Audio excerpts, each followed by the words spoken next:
asalaamaaleykum mbokku internet yi ñu ngi leen nuyu bu baax a baax di leen ziar di leen bége tey nag dellusi ngeen ànd ak Mediaset télé bi nga xamante ni mooy ñëw ak yéen ci lépp lu am solo rek di actualité ak lépp loo xamante ni dafa soxal population yi. tey nag ñu ñëw ci village bu nga xamante ni mooy village de Cambérène ku gis photo bi nga xamante ni mooy nekk suñu ginnaaw xam ne dugg si nañ ci dëkku Seydina Issa Rouhou Laye war a waxtaanee nag problème yu am solo ku gis village de Cambérène xam ni temps yi xat na xat bu jéggi dayoo. oto yi ñu ngi fiy duggee nu nekk di jaar si mbedd yi problème de circulation nekk seen problème majeur waaye rawatina aussi pollution bi nga xamante ni sonal na leen ak oto mbalit yi nga xamante ni ñoo fiy jaar plus de 200 daan jaar ci autoroute à péage bi mais léegi fayatuñu biir Cambérène la ñuy jaar te VDN bi pareeguñu ak camion yi nga xamante ni ñooy transporter grava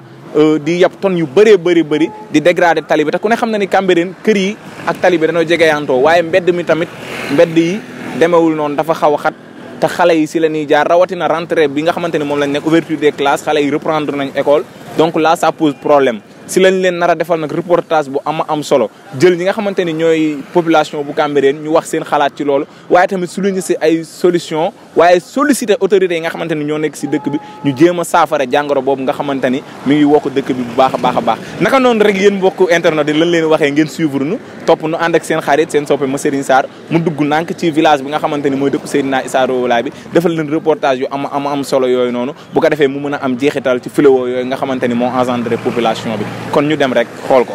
maa ngi tudd Madiale Laye dëkk fii Cambérène. macha allah laaj nga nu loo xam ni wax dëgg yàlla mën nañu cee tontu lu bare ndax ñun Cambérène lañu dëkku Seydina Issa Rouhou Laye yaakaar naa ni muy dëkk boo xam ni dëkku diine dong la. bu ko defee it xëy na yoon wu xat moo fiy jaaral nit ñi waaye nag dadul loo xam ni lu nu dimbali la ci sunu njaboot ndax boo gisee ay xale yu ndaw rek ñoo fi nekk école baa ngi nii. yaakaar naa ni dëkk bi it oto mbalit yi nga xam ne dañ fiy jaar ak ni dëkk bi xate muy loo xam ne lu nu nakari la loo xam ne daal bu mënoon a ñàkk lu nu gënal lay doon macha allah.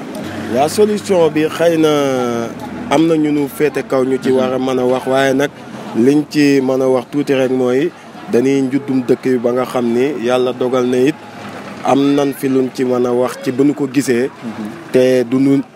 doon dimbal ci ñun maanaam oto mbalit yi ak yu mel ni ñoom. bu nu mënee di tegg fenn di fa jaari fu dul Cambérène dina gën ci ñun ndax dëkk bi xat na xataay boo xam ne benn voie la ak école bi maire beeg lépp dafa féete nii daanaka bu fekkee ni oto mbalit dañ fiy jaar heure jàngi ak lépp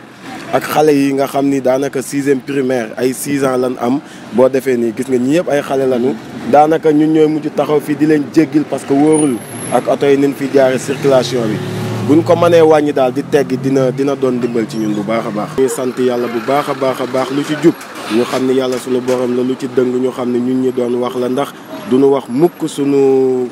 naf su bakken dañuy wax ngir intérêt dëkk bi ndax ci dëkk bi la ñu dëkk te lépp luy jëmale dëkk bi kanam laay moomu du waxtaan ci loolu rek la ñuy dox. man maa ngi tudd Amadou Laye Mbengue dëkk fii Cambérène quartier Pël ga ay Cambérénois lañ donc lépp lu ñuy wax tu vois un peu dañuy wax ci la nga xam ne day développé Cambérène. côté pollution bi du ma ni mën na ñàkk du ma ni mënul ñàkk vu que ni ci tali leen dëkk et puis tamit nous sommes dans un pays sous-développé donc pollution du si ñàkk quoi mais waroon na mën a gën a wàññeeku comme yeneen dëkk yi. ci cadre oto mbalit yi je pense que actuellement dañoo nekk ci la nga xam ni comme recyclage. dañuy tere yenn déchets yeeg yooyu donc oto mbalit ñu jaar fii. parce que waruñu ko mën a tere buñ fi jàllee tamit gisuma ni ñu ngi bàyyi ay mbalit Cambérène fii mais tamit war nañ mën a diminuer ñun set bi ci wa Cambérène la war a fekk baax parce que ñun ku ñu xam ni comme boo nee Cambérène sa xel automatiquement day dem ci Layène te ku xam Layène xamee ko set parce que tenue bi ñuy utiliser ñëpp xam nañ ni tenue ku lu weex ku salte du ko sol du coup set bi su ñun la war a njëkk su ñun la war a jiitu ñu xam ni voilà ci dëkk bi ñu nekk dëkku laa ilaaha illallaah la dëkku Seydina Issa la Seydina Issa ku ko xamee ko woon ci set ci bëgg lu baax donc mbalit bi ñuy sotti ci dëkk bi ñun waa Cambérène ñoo ko war a njëkk a xeex parce que tey ji bu Cambérène bu setee wala bu tilimee waa Yoff wala waa Malika duñ ñëw di la ko defaral ñu dëkk Cambérène ñoo war a defar dëkk bi ñoo war a dindi mbalit ñu ci dëkk bi donc oto mbalit bu ñu ñëwee nañu jàppale di jël mbalit yi nekk ci koñ bi alentour tali beeg lépp pour suñu dëkk mën a set ñu jëmal ko kanam parce que tamit set ci développement la boo ko fekk loolu laa gisoon ci cadre oto mbalit teeg yooyu côté circulation bi du ma ni yoon la du ma ni du yoon bon damay taxawee benn côté ba nga xam ni d'une manière objective laa koy analyser donc circulation mënu fi ñàkk parce que VDN bi pareegul te fii ku ne xam ne déviation la bu prolongement VDN bu pare je pense que circulation dootul am ci Cambérène dama naan ñëw Cambérène mooy gën a neex ci Dakar. VDN bi day accessible oto yi dañuy accessible boo nee Cambérène bon mën nañ xool transport bi da ngay jógee comme exemple biir ville ñu ne nga ne Cambérène ñu ne la 4000 dañ naan la foofu dafa naqaree dem parce que circulation bi mais une fois que VDN bi pare voyez un peu affaire bi day gën a accessible ñëw Cambérène du metti 2000 voire 1500 sax boo ko fayee ñun di la parce que tali bi day accessible mais tamit tey dañuy gis Cambérène tey ñun suñ koñ transformé nañ ko route secondaire. Cambérène ku ne xam ne dafa am benn branchement ak Casba te Casba Carrefour la donc Carrefour ay côté la yang benn rond-point ba nga xam ne 4 issues lay am fii day am sortie fii am sortie te Cambérène dafa jege ak Casba donc pour circulation bi di fi am du mën a ñàkk mais tamit tey mbedd yëpp dañ ko transformé ay route secondaire ñun suñ koñ moom laa gën a mën wax parce que foofu laa dëkk foofu laay gis circulation bi bari xale yi dañuy jékki rek génn si mbedd yi di daw du coup oto yi bu ñu comprendre ci loolu xam ni bu ñuy jaar ci koñ yi dañoo war a ralentir seen vitesse daw ndànk xam ni mbedd yi pour ñun la du pour oto yi mais tamit comme que dem na ba mënul ñàkk travaux yaa ngi fi ñu ngi defar tali bi ñu ngi defar lii ñuy daw ndànk xam ni ci mbedd la daw mbedd yi defaruñ ko pour oto tali bi lan defar pour oto yi kon buñ ñëwee jël mbedd yi bëgg a transformer en route secondaire nañuy daw ndànk te sóoraale ne xale yi mën nañ génn ci kër gu ne ñu ñuy comprendre parce que man parfois damay toog sama koñ ci waa ba moo fa toogee gars yi dañuy génn oto yi dañuy daw damay préférer yuuxu leen dama leen yuux waaye daw leen ndànk waay jikku ñoom duñ comprendre lu tax nga leen wax parce que xale yi ngay sóoraale loolu daal buñ ci comprendre doon ñu bari et puis tamit ñu wax autorités yi ñu jàppale ñu gaawal ñu defaral ñu suñu tali bi mu génn ñu xam ne ñun ñëpp tamit on est des Cambérène waa loolu leen bëgg luy dawal intérêt Cambérène ak luy jëmal Cambérène ci kanam ci loolu la ñuy dox loolu la ñuy activé wu ñu xool kaal man maa ngi tudd Libaas Mbaye Yin Mbaye daal moom liñ ci mën a wax daal te daanaka mu metti ñëpp te xamuñu fu ñu koy jooyee parce que ñun dafa mel ni amuñu autorité yu ne ci dëkk bi oto mbali di jaar fii chaque jour li fiy jaar ëpp na 200 camions léeg-léeg benn lay jàll bu jàllee xet googu di nga toog 30 minutes mu lay xeeñ loolu dèjà mën na indi feebar bu dul jeex ci dëkk bi te Cambérène amul benn intérêt ci loolu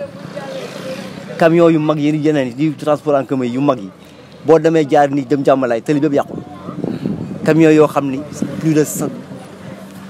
50 tonnes dañuy peser va-et-vient dëkk bi des fois da ngay bëgg jàll doo mën jàll circulation bi fat xale yu ndaw yi nekk fii am pagaay mënoo ci dara dëkk bi war a am doo daan surtout diggante école ba kër sëriñ bi benn doo daan moo fi nekk xale yi école baa nga fii tout près am na heure yoo xam ne yow boo toogee ci télé bi sax sa yaram day daw da ngay tiit man mii toog fii ak ñi fiy toog léeg-léeg da ngay yuuxu boo xam ne sax nit lay romb tiit naan kii lu muy yuuxu boo fekkee ne oto bi jàll la xale yi jàll loolu lépp li ko war a amul benn doo daan bu nekk ci télé bi dëkk bi autorités yi fi nekk nañ ci wax loolu daal pexe bi mooy chef de village bi ak maire bi ñoom daanaka ñooy responsable yi kon ñoom seen bopp nañu constaté wu waxtaan seen i biir même oto mbay di su ne xëy na mën nu fi jóge mën nu fi bañ a jaar mais doo daan yi minimum dañuy defar doo daan ndax xale yi ndaw yi ndax xale yi aussi faw nu jàngi bu ñuy jàng ci sële la ñuy jaar bu ñu wàccee fi la ñuy jaar xale yu ndaw yi bu ñu amee seen juróomi dërëm dañuy dem jënd ci tëli bi di jéggi tëli bi ci oto yi vraiment léeg-léeg da ngay toog suba gi des fois 7 heures ba 10 heures 11 heures circulation bi ñu lay def ngoon gi à partir de 3 heures demi 4 heures ba 11 heures si guddi des fois 22 heures circulation baa ci xale yaa ngi jàll te xale yi faw ñu jàll mënul ñàkk léegi ñoom nañ ñu dimbali même bu ñu mën loo fexe oto yi wàññeeku mais doo daani minimum ñu dimbali ñu ci Ndeye Coumba Laye laa tudd Cambérène moom ku ne xam na ni dafa xat autorité yi nanguwuñu terminer seen liggéey bi nga xamante ni moom lañ commencé woon muy VDN bi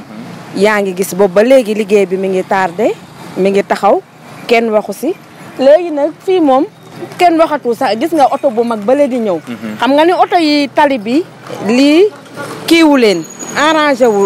wul population bi ñoom arrangé na leen mais arrangé wul population bi ñun suñu doom yi koo si yónni fi mu toll nii da ngay tiit ndax bu di nga toog ay 5 minutes si tali bi wala 10 minutes avant ñu leen di may pour que ñu mën a jéggi ñu mën a traverser tali bi te xam nga ni Cambérène dëkku ba nga xamante ne nii village la ñëpp a xamante dañuy jéggi di dem di doxi suñuy soxla suñu doom yi tamit di jéggi tali bi di dem di doxi seen ay soxla ak nun ko mën a waxee rentrée des classes bi gis nga bërki dem moo njaay la gis nga boo dee dem gis nga am na benn école bu nekk fële Cambérène 2 keroog dama tiit parce que dama doon yóbbu sama doom mais kii bi nga xamante ni mbedd mi nga xam ne fa la ñu war a jaar muy mbedd CEM bi oto yi léegi fa la ñuy dévier ci biir mbedd yi di jaar ci biir mbedd yi. moo gën a wóor a di keroog dama tiit ma ni man sama doom dama ko bàyyi muy dem il faut ma yóbbu ko parce que si biir koñ yi la ñuy jaar léegi te koñ yi nag fi la ñuy defee suñu lépp. dëgg la fi la ñuy jaar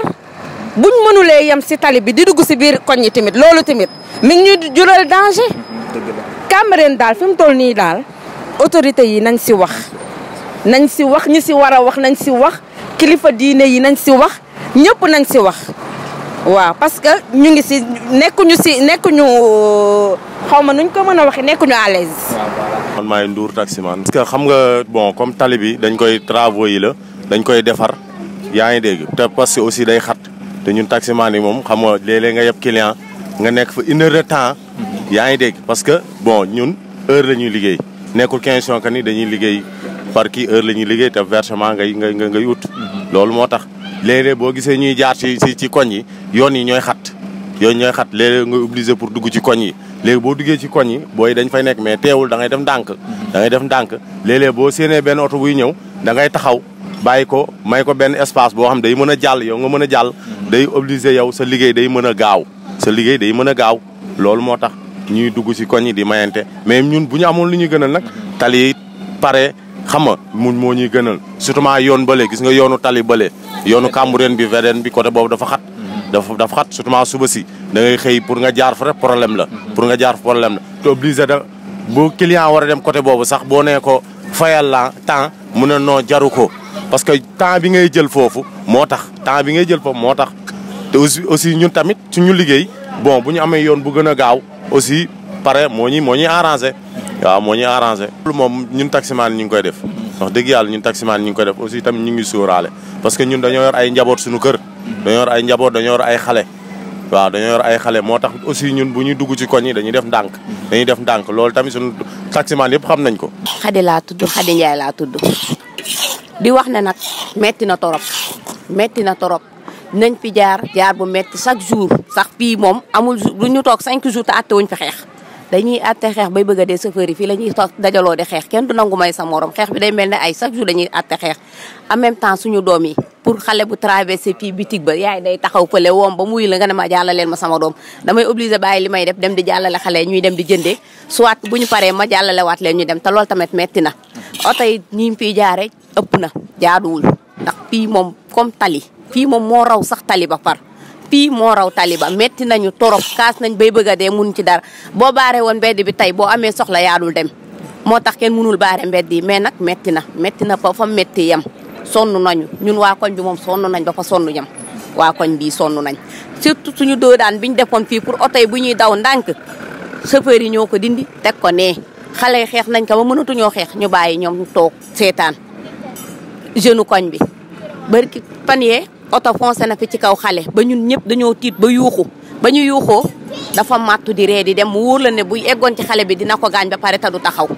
lu ne ñi ngi ko fiy daj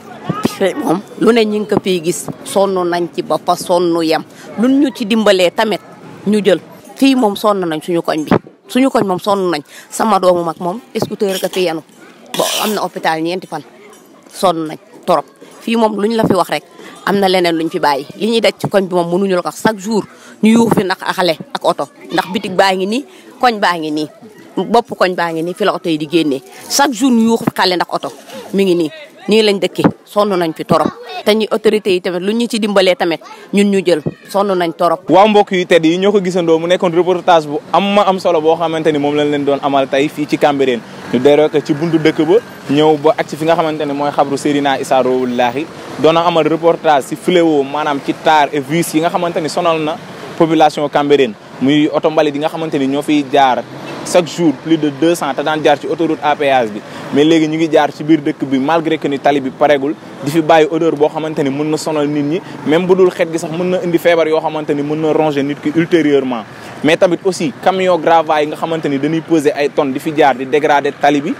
rawatina nag circulation bi nga xamante ni dafa jéggi dayoo di am si dëkk bi te ku ne xam ne ni Cambérène dafa xat te tali bi ak kër yi dañoo jege yantoo xale yi di jéggi rawatina ouverture bi nga xamante ni moom lañ nekk année scolaire bi xale yi di war a jàngi di jéggi tali bi yaakaar naa ni parents yi nga xamante ni ñoo fi yeewoo yëpp seen xel dalatul seen fit dalatul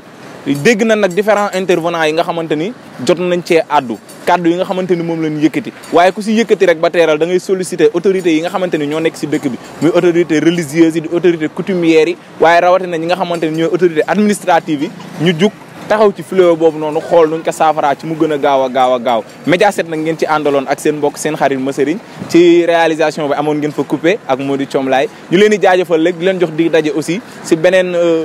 reportage spécial ak yeneen problème yoo xamante ni dinañ jéem a xool nuñ ko résoudre fii ci dëkk bi nga xamante ni mooy dëkk Seydina Issa Rouhou Laye di Cambérène kon gars yi ñu jox leen di daje ba beneen yoon incha allah